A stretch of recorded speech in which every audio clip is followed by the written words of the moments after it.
আমি আজকে on record বলে গেলাম, এই বক্তব্যটাকে আপনি প্রয়োজন হলে আর্কাইভে রেখে দেবেন।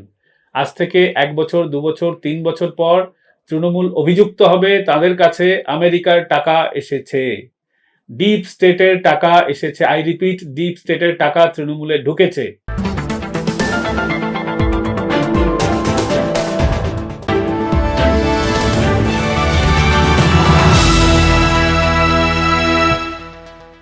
অভিষেকের চার্টার হেলিকপ্টার ছিল কোন কোম্পানির? সেই হেলিকপ্টার ভাড়া দেওয়ার টাকা আসতো কোথা থেকে?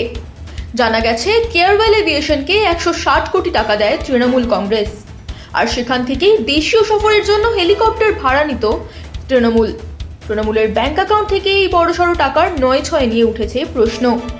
যদিও কালীঘাট তৃণমূল জানিয়েছে কেয়ারওয়েল এই অর্থের উপর সুদ দিচ্ছিল, আর তাছাড়াও কেয়ারওয়েল অন্যান্য রাজনৈতিক দলকেও বিমান ভাড়া দিত।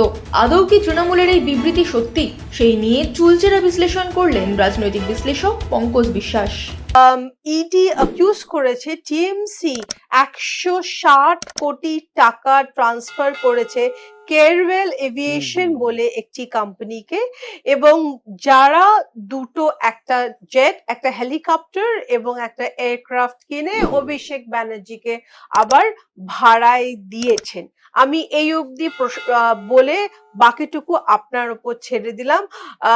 এটার ব্যাপারে আপনি কি কি মানে দর্শকদেরকে একটু বলুন যে এই কি স্ক্যামটা, কি স্ক্যাম, মানে কিভাবে টাকাটা ঘোরানো হচ্ছে এই কেয়ারওয়েল এভিয়েশন কোম্পানি, যার রাধাবাজার অ্যাড্রেস দেওয়া রয়েছে, কিন্তু ওখানে রাধাবাজারে গিয়ে আমরা দেখেছি না কোনো অফিস আছে, না কোনো অফিস আছে, লকড, কিন্তু লোকজন কেউ নেই।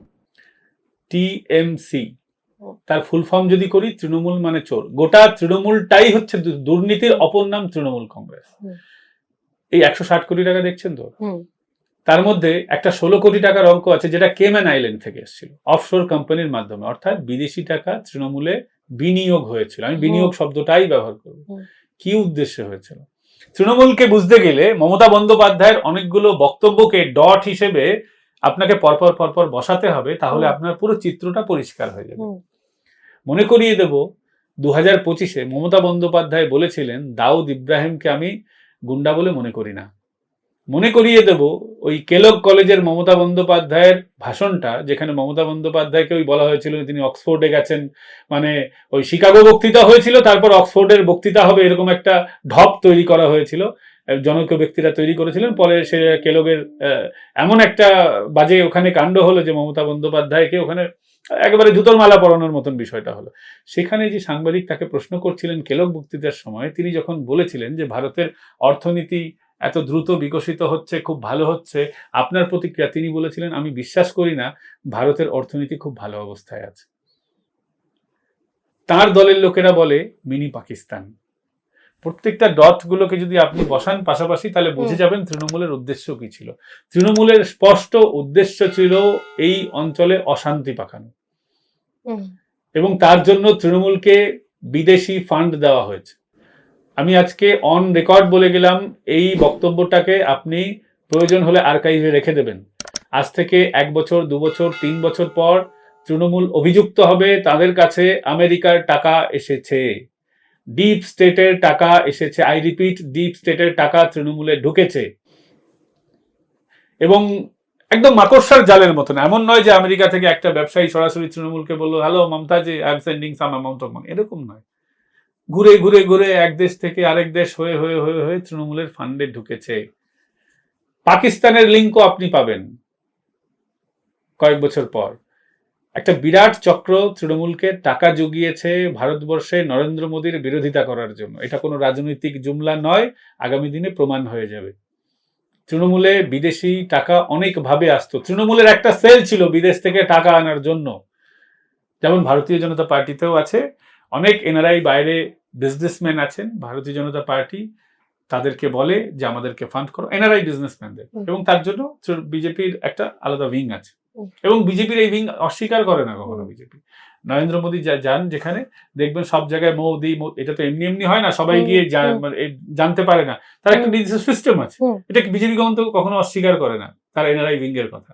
মমতা বন্দ্যোপাধ্যায় কখনো বলেছেন তার এনআরআই উইং আছে? একটা আঞ্চলিক দল পশ্চিমবঙ্গের বাইরে যাদের নোটার সঙ্গে লড়াই, তো অনেক কিছু আছে, ধৈর্য ধরে মানে বসুন। 5 বছর তো মমতা নেই, মমতা তো সব থেকে বড় খোরাক ছিলেন, তাহলে খবর তো পেতে হবে আমাদের ব্যবসা চালানোর জন্য, সঠিক ব্যবসা করার জন্য। আমি বলছি না কোনো গুজব, মানে ডিজিটাল মিডিয়ায় যেটা অনেক কিছু হয়ে থাকে, সঠিক খবরই পাবেন। পশ্চিমবঙ্গ পুলিশ দেবে, সিআইডি দেবে, প্রয়োজনে ইডি দেবে, আমি বেশিটা ইডির উপরেই নির্ভরশীল, দেবে এই ধরনের খবর। পঙ্কজদা, 3টে পয়েন্টে আপনাকে জিজ্ঞেস করব, যেখানে টিএমসির ইনসাইডাররা বলছে যে কেয়ারওয়েলকে টাকা দেওয়া হয়েছে এবং কেয়ারওয়েল সেখান থেকে এয়ারক্রাফট অভিষেক ব্যানার্জিকে দিয়েছে, এর মধ্যে কোনো ভুল নেই। ভুল তো অবশ্যই আছে, আমি স্পষ্টভাবে আমি একটা লাইন বলিনি, স্পষ্ট ভুল আছে। আমি ধরুন আপনাকে টাকা দিলাম, আমার একটা মোবাইল লাগবে, তাহলে আপনি কি করবেন? টাকাটা নিয়ে আমাকে মোবাইল হস্তান্তর করে দেবেন। আমি কি আবার সেই মোবাইল আপনাকে দিয়ে, ওই টাকাটা দিলাম, আপনি মোবাইলটা আমার নামে কিনলেন, কিনে আবার আমাকে বলবেন মাসে মাসে ভাড়া দিতে হবে? এটা স্ক্যাম নয় তো আর কি? পরিষ্কার ভাবে কালো টাকাকে, বিদেশি কালো টাকাকে সাদা করার পন্থা। আমি তো বলছি কেমান আইল্যান্ড থেকে 16 কোটি টাকা এসেছিল, যেটা বলছি না আর কোথা থেকে টাকা এসেছিল, সেটা যেহেতু তদন্তে আছে আমার বলা ঠিক হবে না, সময় মতো আসবে। বিদেশি টাকা তৃণমূলে এইভাবে আসতো এবং সাইফন হতো। অভিষেক বন্দ্যোপাধ্যায় যে টাকাগুলো তুলেছেন সেগুলো তো নিশ্চয়ই বান্ডিল করে বাড়িতে তার কালীঘাটে পিসির কোলে তো লুকিয়ে রাখেননি, তিনি তো নির্দিষ্ট জায়গায় এগুলোকে হস্তান্তর করেছেন। আবার সেই টাকাগুলো বিনিয়োগ হয়ে ভারতে এসছে, আবার সেটা খেটেছে, আবার সেটা অন্য জায়গায় চলে গেছে। এটা একটা বিরাট র্যাকেট। পঙ্কজদা, টিএমসি বলছে কেয়ারওয়েল লোন ইন্টারেস্ট, টিএমসি কে লোন ইন্টারেস্ট নাকি সার্ভিসিং করছে। আমি একটা স্পষ্ট কথা বলছি, তৃণমূল কংগ্রেস তো টাকা দিয়েছে অগাস্টা যে হেলিকপ্টার এবং এমব্রয়ার বিজনেস ক্লাস জেটের জন্য। তাহলে তৃণমূল যদি ওদের টাকা দেয়, তাহলে তৃণমূলকে তারা তো ওই দুটো বিমান তো হস্তান্তর করবে। তাহলে ওরা ভাড়া দিচ্ছিল কেন? টাকায় কেনা। বলছে অ্যাডভান্স নিয়েছে তৃণমূল থেকে এবং তারপর সেটা নাকি রেন্টের সাথে পরে অ্যাডজাস্ট হয়ে গেছে। না, রেন্ট কেন হবে? আমি একটা বিমান কেনার তো আমি 1 লক্ষ টাকা দিয়েছি। 1 লক্ষ যদি টাকা দিই তাহলে তো সেটা লোন ইন্টারেস্ট হলো না। আমরা যেমন গাড়ি কেনার ক্ষেত্রে কি করি, হতে পারে যে আমি 8 লক্ষ টাকা গাড়ি যদি হয়, 4 লক্ষ টাকা আমি কিস্তি দিলাম, 4 লক্ষ টাকা ডাউন পেমেন্ট করলাম, বাকিটা এক্ষেত্রে এটা হয়নি। এক্ষেত্রে গোটা টাকা দেওয়া হয়েছে। গোটা টাকা যদি দেওয়া হয় তাহলে কিভাবে সেটা ইএমআই লোন হতে পারে? আমি স্পষ্টভাবে এর কোনো হিসেব পাচ্ছি না। এটা তো পুরো বোঝা যাচ্ছে it's a big scam. Carewell aviation flights শুধু অভিষেক ব্যানার্জি নয়, বহু রাজনীতিবিদ এবং বিভিন্ন পার্টির ইউজ করেছে বহু বছর ধরে।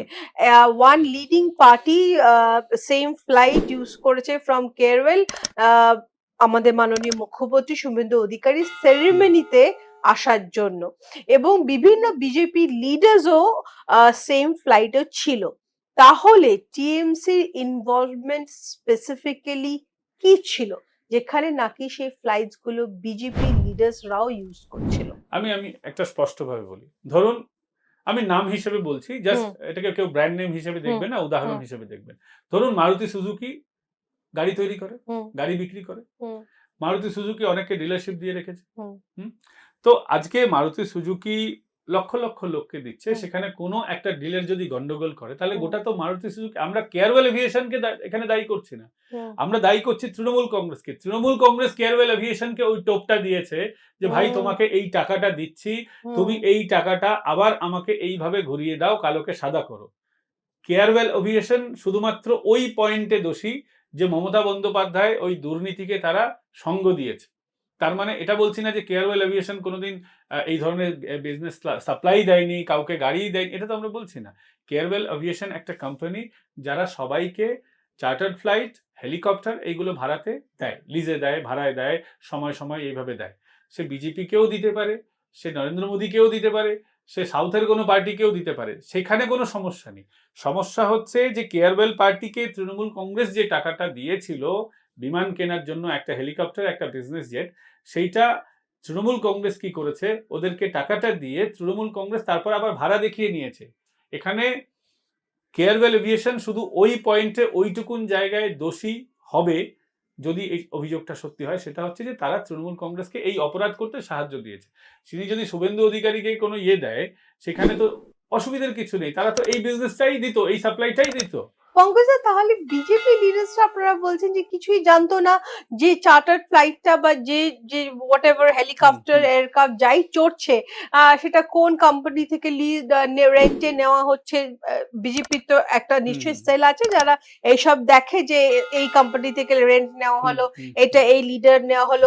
বিজেপি এ ব্যাপারে কিছুই জানতো না। শুভেন্দু অধিকারী স্করপিও গাড়ি ব্যবহার করেন। তো আজকে মাহিন্দ্রা কোম্পানি যদি স্ক্যাম করে তাহলে কি শুভেন্দু অধিকারী দায়ী? আমি এমজির একটা গাড়ি ব্যবহার করি, এমজি কোম্পানি কোনো যদি দোষ করে তাহলে কি আমি দায়ী? বা এমজি যে ডিলারশিপ থেকে কিনেছি সেই ডিলারশিপ যদি আরেকটা ভুল করে থাকে, আমি একটা ডিলারশিপ থেকে একটা গাড়ি কিনলাম, সেই ডিলারশিপ কোম্পানির আর কি কি স্ক্যাম আছে সেটা কি আমার সবসময় জানার কথা? নেতাদের আমরা ইনফ্লুয়েন্সিয়াল মনে করি তারা ইনফ্লুয়েন্সিয়াল, তারা আমাদের তুলনায় বেশি তাদের কাছে তথ্য থাকবে, কিন্তু তাদের কাছে কি সব তথ্য সবসময় থাকে? তাহলে তো মমতা বন্দ্যোপাধ্যায় যতগুলো দুর্নীতি করেছেন তাহলে শুভেন্দু অধিকারীর প্রত্যেকটা জানার কথা। তিনি কি প্রত্যেকটা জানেন? মুখ্যমন্ত্রী হয়ে বসার পরে তার কাছে সব ফাইল আস্তে আস্তে আসছে, এখন পৃষ্ঠাগুলো তিনি উল্টাবেন।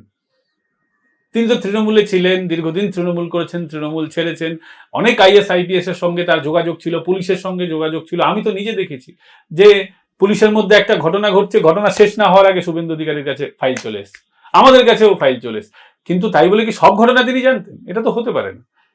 পঙ্কজদা, কেয়ারওয়েল এভিয়েশন যে 17 লোক যেটা 16 কোটি টাকা আপনি বললেন কেমেন আইল্যান্ডের একটা কোম্পানি, কেমেন আইল্যান্ড কোম্পানি থেকে নিয়েছেন, ক্যারিবিয়ানসে আছে, এই টাকাটা কি লোন হিসেবে ব্যালেন্স শিটে দেখানো হয়েছে? এই লোনটা ডিক্লেয়ার করা হয়েছে ট্যাক্স অথরিটিসকে, তাহলেও কি এটা ইলিগালি দাঁড়াবে? কারণ এটা রিসিভ করা হয়েছে ফ্রম আ ট্যাক্স হেভেন। ক্যারিবিয়ানের ট্যাক্স স্ট্রাকচার কমপ্লিটলি আলাদা, আমাদের মতন না, সেখানে অনেক ট্যাক্সের ছাড় ছুট অনেক কিছু রয়েছে। তা কেন তারা ক্যারিবিয়ান দেশেরই একটা জায়গা থেকে ইয়েটা নিল, টাকাটা নিল?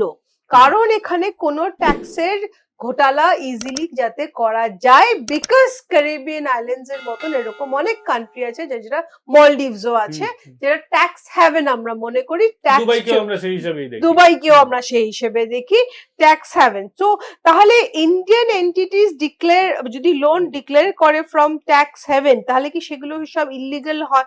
সেগুলো সব লিগাল হয়ে যায়? ইলিগাল হবে না? আমি তো সে কথাই বলছি। দেখুন, ভানুয়াতু বলে একটা দেশ আছে, বিনয় মিশ্র না পালানোর আগে আপনি জানতে পারতাম না। তো অভিষেক বন্দ্যোপাধ্যায়, মমতা বন্দ্যোপাধ্যায় এরা এই বিষয়েই এক্সপার্ট, তারা জানেন কোথা থেকে কিভাবে জালিয়াতি করতে হবে। এবং মমতার থেকে আমি অনেক বেশি, এটা আমার ধারণা, আমি এটা গ্যারান্টি সহকারে বলতে পারবো না, আমার ধারণা মমতার থেকে অভিষেক বন্দ্যোপাধ্যায় এই বিষয়ে আরো বেশি পারদর্শী ছিলেন, এবং এইগুলো হয়তো অনেকাংশে অভিষেক বন্দ্যোপাধ্যায়েরই অঙ্গুলি হেলন মস্তিষ্ক প্রসূত হতে পারে। তো এইগুলো তো অভিষেক এই ব্যাপারে এক্সপার্ট। ভানুয়াতুতে একজনকে পার করে দেওয়া, এখন সুমিতকে পাওয়া যাচ্ছে না, তাকে কোথায় পার করে দেওয়া হয়েছে, আদৌ হয়েছে কিনা? এতদিন থাকলে আমি বিশ্বাস করি যদি ভারতে থাকতো এতদিন তাকে ধরা হতো। বাংলাদেশ থেকে পালানো কঠিন, নেপাল থেকে পালানো সহজ, অনেক ফাঁক ফোকর আছে, হয়তো ভায়া নেপাল সে কোনো জায়গায় পালিয়ে ভানুয়াতুর মতন অন্য কোনো দেশে সে পালিয়ে যেতেই পারে। তো অভিষেক এই সমস্ত জালিয়াতি ব্যাপারে এক্সপার্ট।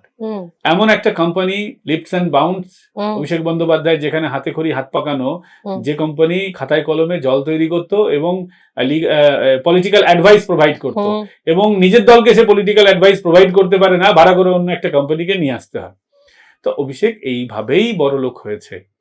পঙ্কজদা, কুণাল ঘোষ অসম্ভব অবাক হয়ে গেছেন এটা শুনে যে অভিষেক কিভাবে হেলিকপ্টার নিচ্ছে। কেমেন আইল্যান্ড ফান্ডের কথা শুনে তিনি আকাশ থেকে পড়েছিলেন, যখন নাকি উনি খুব ভালো করেই জানতেন যে অভিষেক যে প্রাইভেট জেট বা মমতা ব্যানার্জি যে প্রাইভেট হেলিকপ্টার রাইড করছে সেটা রেন্ট বা সেটা টাকা কোথা থেকে আসছে। উনি পুরোপুরি টিএমসি ফান্ডের ব্যাপারে, অরূপ বিশ্বাস ছাড়াও কুণাল ঘোষ টিএমসি ফান্ডের ব্যাপারে সব কিছু ব্যাপারে, টিএমসি ফান্ড রিলেটেড সব ব্যাপারে একদমই ক্লিয়ার ছিলেন। তাহলে হঠাৎ করে আকাশ থেকে পড়লেন কেন? না, আমি বিশ্বাস করি না তৃণমূলের সমস্ত ফান্ড অরূপ বাবুও জানতেন। তাহলে তিনি ওই এইচডিএফসি ব্যাংকেরই কটা অ্যাকাউন্টের ফ্রিজ করা হোক বলতেন না। তৃণমূলের এখন অব্দি জানা মতে, আমার জানা মতে, আমি সবটা জানি, আমি এটা দাবি করছি না, 14টা অ্যাকাউন্ট জানা গেছে, তারও বেশি হবে। তো অরূপ বাবু যিনি সিগনেটারি অথরিটি, তিনি যদি সব না জানেন, আর অন্যরা কি জানবে? তৃণমূলে আমি দায়িত্ব নিয়ে বলছি, সবাই সবকিছু জানতো না। পিসি ভাইপো কোম্পানিতে, পিসি ভাইপোর বাইরে সবার সব ধারণা থাকা, এটা আমরা বিশ্বাস করি না। সবার সব ধারণা ছিল। না, আপনি বলছেন কুণাল ঘোষ নাও জানতে পারতো? অবশ্যই কুণাল ঘোষ সব জানবেন কি করে? কুণাল ঘোষ জানতেন তিনি অ্যারেস্ট হবেন? তিনি তো রাজ্যসভার সাংসদ ছিলেন সেই সময়, তিনি তো অ্যারেস্ট হয়ে গেছিলেন। তৃণমূলে পিসি ভাইপোর বাইরে কে কতটা জানে, আমি বলছি না যে কেউ কিছুই জানে না, অবশ্যই জানে, অনেকটাই জানি, সবটা জানে, এই ধারণা আমি পোষণ করি না। তৃণমূলের দুর্নীতির 1 নম্বর কাণ্ডারি অভিষেক বন্দ্যোপাধ্যায়, এবং তার এখানে ওই সিনেমায় একজন মূল অভিনেতা, একজন সহকারী অভিনেতা হয়। দুর্নীতি ফেরতবাজিতে মমতা বন্দ্যোপাধ্যায় হচ্ছেন সহকারী অভিনেতা। মূল যিনি অভিনেতা অভিষেক বন্দ্যোপাধ্যায়, তাকে প্রত্যক্ষ পরোক্ষ সমর্থন করে গেছেন এবং জেনেও কোনো ব্যবস্থা নেননি। আমি আরেকটা দুর্নীতির কথা আমি বলছি আপনাকে, যেটা এখনো মিডিয়াতে রিপোর্ট হয়নি। কলকাতায় প্রত্যেক বছর ফিল্ম ফেস্টিভ্যাল হয়। ফিল্ম ফেস্টিভ্যালে যে ফান্ডিংটা হয়েছে, সেখানে ডলারে পেমেন্ট হয়েছে, কেন রুপিতে পেমেন্ট হয়নি? এটা আমি খুব দায়িত্ব নিয়ে বলছি, এর দায়িত্ব আমি নিচ্ছি। ডলারে পেমেন্ট হয়েছে এবং ভারী ভারী অঙ্কে পেমেন্ট হয়েছে। ঠিক যেমন ফিকিকে এই গ্লোবাল বিজনেস সামিট, বিশ্ব বাংলা কি ঢপের সামিট, যেটা এত বছর ধরে হয়েছে, তার জন্য যেমন কোটি কোটি টাকা দেওয়া হয়েছে ফিকিকে, এবং উইদাউট এনি টেন্ডার, ইললিগাল ওয়েতে, ঠিক এরকম এখানেও হয়েছে। এরকম হাজার হাজার যত মেলা ঠেলা, এই সরকারটা তো মেলা ঠেলারই সরকার ছিল, এই খেলা মেলা ঠেলার সরকার, যেটা যার ঠেলাগুতো আমরা এতদিন সহ্য করেছি। এই যতগুলো অনুষ্ঠান করেছে, সঙ্গীত মেলা থেকে শুরু করে সব জায়গায় তদন্ত যদি করা যায়, মমতা তো কোথাও সিগনেটারি অথরিটি নন, কিন্তু প্রধান অতিথি তো মমতা, তার সরকার, তার ডিপার্টমেন্ট, তিনি এতগুলো ডিপার্টমেন্ট হোল্ড করছেন, তিনি কিছু জানেন না? তাহলে আইবি, পুলিশ, সিআইডি ফেলে দিন তিনি। পঙ্কজদা, আজকে কুণাল ঘোষ প্রেস স্টেটমেন্টে বলছে যে আমি তো অবাক শুনে এই ব্যাপারটা, এই হেলিকপ্টারের ব্যাপারটা, এবং পরের দিন ঠিক এক্স্যাক্টলি 24 ঘন্টাও কাটেননি, ঠিক পরের দিন প্রেস স্টেটমেন্টে বলছে না না, এর মধ্যে তো কোনো ইররেগুলারিটি নেই, আমরা তো ভাড়ায়, ওরা তো কেয়ারওয়েল এভিয়েশন তো ভাড়ায় হেলিকপ্টার দিয়েছে অভিষেক ব্যানার্জি, এতে অসুবিধে কি আছে? এটাতে ইররেগুলারিটি কি আছে? উনি যখন জেল খাটছেন, প্রেজেন্ট ভ্যানে চাপড়ানো হচ্ছে যখন, তখন না আমি ওই বিধাননগরেই সাংবাদিকতা করতাম একটা দৈনিক পেপারে, নামটা বলছি না, আমাকে যারা চেনেন জানেন, সবাই জানেন। উনি তো চেঁচিয়েছে, আমি নিজে মোবাইলে রেকর্ড করেছি, সল্টলেক সিজিও কমপ্লেক্সের বাইরে তিনি বলছেন সারদার সব থেকে বড় সুবিধা যিনি নিয়েছেন তার নাম মমতা বন্দ্যোপাধ্যায়। আমি তো ভিডিও দেখে কথা বলিনি, আমি সাক্ষী ছিলাম। উনি যেদিন অ্যারেস্ট হচ্ছে তার আমি সাক্ষী। আমি বিধাননগর পুলিশ কমিশনারেটে সেই দিন আমি দাঁড়িয়ে, তো আমার সামনে উনি কেঁদে কেঁদে বললেন মমতা আমাকে অ্যারেস্ট করি। তো যিনি নিজে বলছেন যে মমতা বন্দ্যোপাধ্যায় সারদার সব থেকে বেনিফিশিয়ারি, আরে নেতারা তো বক্তব্য পাল্টাই, এ তো অবাক হবার কি আছে? তিনি তখন মমতা জেল খাটিয়েছেন, জেল খাটার দুঃখ, জেলের যন্ত্রণাতে তিনি ওই কথা বলেছিলেন। আজকে মমতা তাকে সুবিধা দিয়েছেন, বলছেন না না কিছু হয়নি। উনি যখন যেমন তখন তেমন, বহুরূপী মানুষ। যিনি বলেছেন সারদার সব থেকে বেনিফিশিয়ারি মমতা, তো সারদা থেকে মমতা যদি হাত পাকিয়ে থাকে, তো এত বছর মমতা কি শুধু শুকনো মুড়ি খাচ্ছিল নাকি? পঙ্কজদা, যদি কেয়ারওয়েল এভিয়েশনের, প্রথমত কেয়ারওয়েল এভিয়েশনের কি আদৌ কোনো ব্যালেন্স শিট হয়? হলে কি সেটা প্রফিট দেখাচ্ছে? এরকম কোনো ইনফরমেশন, তথ্য আপনার কাছে আছে কিনা? আর সি হচ্ছে যে এই যে টাকাটা, যেটা 160 কোটি টাকা নেওয়া হয়েছিল এবং সেটা তারপরে যেভাবে ঘোরানো হলো, সেটাকে কিভাবে দেখানো হয়েছে ব্যালেন্স শিটে? লোন, অ্যাডভান্স না ইনভেস্টমেন্ট? ভালো হোক বা খারাপ, চার্টার্ড অ্যাকাউন্টেন্ট এই কারণেই রাখা হয় যে ব্যালেন্স শিটে যা হয়েছে তার প্রতিফলন না হয়। তো আমাদের ভারতীয় ব্যবস্থার দুর্ভাগ্য যে সমস্ত জায়গায় লুপ হোলস আছে, জুডিশিয়ারিতেও আছে, আইনেও আছে, আর এই যে ট্যাক্স সিস্টেম তাতেও আছে। আপনি যা ট্রানজ্যাকশন করছেন সবটা তো এখন অনলাইনে হচ্ছে, তাহলে সরকার আলাদা করে আপনাকে ট্যাক্স ফাইল করতে বলে কেন? আপনি যখন ট্যাক্স ফাইল করবেন তখন আপনি কি বলবেন যে আমি এত টাকা লাভ করেছি? আপনি তো আপনার ট্যাক্স বাঁচানোর চেষ্টা করবেন, তার জন্যই তো চার্টার্ড অ্যাকাউন্টেন্ট। ফলে এই যে লেজারে যা হেরাফেরি করা হয়, এইটা তো আমাদের ব্যবস্থার একটা অঙ্গ, তার জন্যই তো সিএ থাকেন। তো যে যত টাকার ব্যবসা করবে সেই কখনো কি দেখায়? আমি আপনিও দেখাই না। তো এইটা ব্যবস্থার একটা পার্ট। এটা অবশ্যই দুর্নীতি, কিন্তু এরকম দুর্নীতি আপনি যদি ধরতে যান, প্রত্যেকটা কোম্পানি এরকম ব্যালেন্স শিটে এদিক ওদিক করে থাকে। ফলে কেয়ারওয়েল কোম্পানি যে সবটাই সঠিক দেখিয়ে দেবে, হ্যাঁ, সেরকম তা যদি হতো তাহলে তো আজকে এই দুর্নীতিটা সামনে আসতো না। এই দুর্নীতিটা হয়েছে বলেই তো ইডি ধরতে পেরেছে। রাখবো, ঋতব্রত কদিন আগে প্রেস স্টেটমেন্ট করেছে, 93 পাতার একটা চিঠি একজন লিখেছেন জেলে বসে, এই ভেবে যে তাকে যদি মারা হয় এই চিঠিটা যেন তার সুইসাইড নোট হিসেবে মনে করা হয়। এবং সেখানে উনি সাব হেডস, বিভিন্ন লিডার্সদের নাম দিয়ে সাব হেডসে তারা কিভাবে দায় সেগুলো লিখেছেন।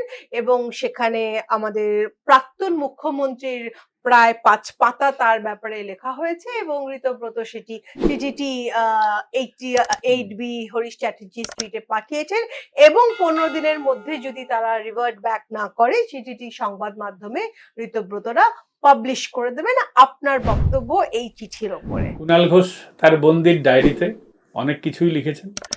আমি ঋতব্রত চিঠি আমি ব্যক্তিগতভাবে দেখিনি, তবে ওই বন্দির ডায়েরিতে হয়তো অনেক কথা ছিল না যেটা ঋতব্রতর চিঠিতে আছে, হতেই পারে, বা বন্দির ডায়েরি থেকেও নিয়ে থাকতে পারে, আমি জানি না। কিন্তু আমি তো মানে সেই বন্দি দশার সাক্ষী। বিধাননগরের পোর্শনে কুণাল বাবুর সঙ্গে বিধাননগর পোর্শনে, মানে বিধাননগর আদালত হতে পারে, ময়ূখ ভবন কোর্ট যেটাকে আমরা বলি, বা সিজিও কমপ্লেক্স হতে পারে, বা পুলিশ যখন ইনভেস্টিগেশন করছে বিধাননগর পুলিশের যেটুকুন পার্ট ছিল সেটুকুন তো আমি সাক্ষী। অনেক কিছু হয়তো বইয়ে নেই, কিভাবে করা হয়েছে, কারা করা হয়েছে, আমি সেই পুলিশ অফিসারদের কৃতকর্মও দেখেছি, আর কুণাল বাবুর কৃতকর্মও দেখেছি, এবং তার পাল্টি খাওয়াও দেখেছি, তার হঠাৎ করে বিবেক জাগ্রত হওয়াও দেখেছি, আর বিবেক সুপ্ত হওয়াও দেখেছি। ফলে এই সম্পর্কে আমি খুব বেশি আশ্চর্য হচ্ছি না। কিন্তু যেটা পার্ট হচ্ছে, ঋতব্রত ফাঁস করে দেবেন, কুণালও ফাঁস করেছেন। ওই ঋতব্রতর কি চাটন টাটন বলছেন, কি সব পুরনো ভিডিও টিডিও আছে, অশ্লীল ভিডিও, এটা পালাতবার হয়েছে আর কি। কুণাল ঘোষ প্রথমে আক্রমণ করেছেন, ঋতব্রত পাল্টা দিচ্ছেন। রাজনীতিতে এটা হবে, একজন আক্রমণ করবে, একজন পাল্টা আক্রমণ করবে। বাট এক্ষেত্রে আমি কাউকেই বলছি না ওই যে সার্টিফিকেট দিতে রাজি নই যে কেউ ধোয়া তুলসী পাতা। কুণাল ঘোষ তো একটা সময় মুকুল রায়ের সঙ্গে তার সুসম্পর্ক আবার নতুন করে হয়েছিল। এই অ্যারেস্ট, তারপরে আবার বেল পাওয়া, অনেক কেস থেকে অব্যাহতি এবং খানিক সাময়িক স্বস্তি। কুণাল ঘোষের যখন এই পর্ব, তখন মুকুল রায় তখন তৃণমূলেই ছিল না, মুকুল রায় তখন বিজেপিতে চলে এসেছেন। সেই সময় মুকুল রায়ের সঙ্গে তার একটা সখ্যতা গড়ে উঠছে। পরে হঠাৎ করে তাকে একটা কমিটির মাথায় বসানো হলো, তারপরে সেই কমিটির তিনি দায়িত্ব নিলেন না। কেন নিলেন না, কি নিলেন না, অনেক রাজনীতিতে ব্যাকগ্রাউন্ডে অনেক কিছু হয়, এগুলো হবে, এটা রাজনীতির পার্ট। আক্রমণ প্রতি আক্রমণ, সম্পর্ক সন্ধি, এগুলো রাজনীতির অঙ্গ, এই হিসেবেই দেখা উচিত। এবং দর্শকরা এনজয় করুন, কারণ মমতা বন্দ্যোপাধ্যায় নেই, হাম্বা হাম্বা কাম্বা কাম্বা আপনারা শুনতে পাচ্ছেন না। তাই দুধের স্বাদ এখন এই ঋতব্রত কুণাল ঘোষকে দিয়েই আমাদের মেটাতে হবে 5টা বছর।